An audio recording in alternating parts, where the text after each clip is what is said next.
दोस्तों, जिसका डर था वही हुआ। स्मृति और पलाश की शादी टूट चुकी है। नहीं, कह दो कि ये झूठ है। 23 नवंबर को शादी होनी थी। मोदी जी का विश भी आ गया था। प्री वेडिंग फंक्शन शुरू हो गए थे। लड़कियों ने अपने पार्टनर के जीवन में हल्ला काट दिया था कि देखो बॉयफ्रेंड हो तो पलाश जैसा।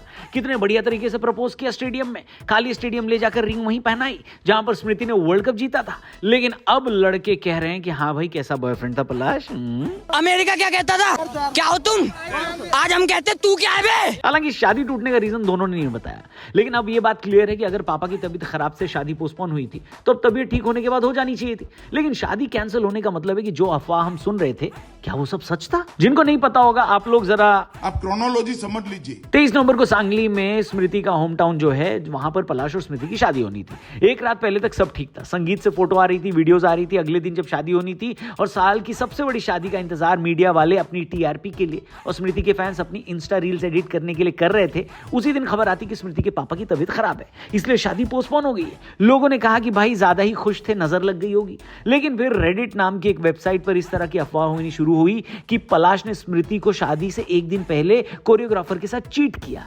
लेकिन कोई ठोस सबूत नहीं था। लेकिन फिर भी यह अफवाह काफी बढ़ती चली गई और स्मृति और उनके दोस्तों ने शादी की जितनी भी वीडियोस और फोटोज थी अपनी इंस्टा फीड से डिलीट कर दी।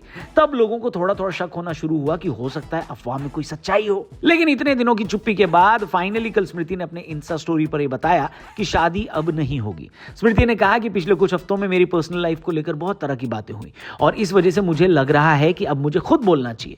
उन्होंने कहा कि वो बहुत ही प्राइवेट पर्सन है और आगे भी इसी तरीके से रहना चाहती हैं, लेकिन वो ये भी बताना चाहती हैं कि ये शादी अब नहीं होगी। उन्होंने ये भी लिखा कि मैंने ये मैटर अब यहीं खत्म कर दिया है और आप लोग भी यहीं खत्म कर दो। दोनों फैमिली की प्राइवेसी का ध्यान रखो और हमें अपने हिसाब से मूव ऑन होने का मौका दो।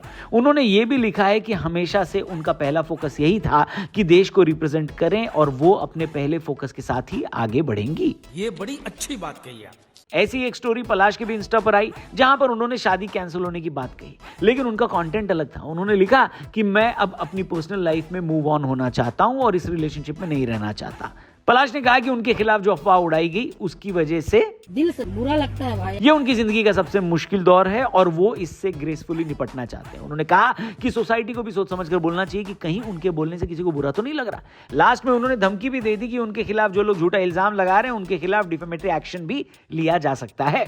इसी के साथ हमारे यहाँ के देसी जेम्स बॉन्ड लोगों ने यह भी बता दिया कि इन दोनों ने एक दूसरे को इंस्टाग्राम से अनफॉलो भी कर दिया है। फिर जो थोड़े और बड़े वाले लोग हैं, जो जेम्स बॉन्ड टाइप के हैं, उन लोगों ने यह भी ढूंढ कर निकाल लिया कि पलक मुच्छल, जो कि स्मृति की बेस्ट फ्रेंड थी और उनकी वजह से ही शायद इस रिश्ते की नींव पड़ी, उन दोनों ने भी एक दूसरे को अनफॉलो कर दिया। खैर, सबका भला हो, ये हम सब चाहते हैं। स्मृति इस पर्सनल लॉस से जल्दी बाहर आए और भारत को और भी ज्यादा मैचेस जितवाएं, ये उनके फैंस डिमांड कर रहे हैं, प्रार्थना कर रहे हैं। आपका इस पूरे मुद्दे पर क्या कहना है? कौन सही, कौन गलत? क्या अफवाहें जो उड़ रही थी वो सही थी या आपको लगता है नहीं भाई, ऐसे किसी के बारे में अफवाह नहीं उड़ानी चाहिए? जो भी हो, आपकी राय कमेंट करके बताएं। चैनल को सब्सक्राइब करके जाएं। कल मिलते हैं। Thank you for watching. Bye bye. जय हिंद।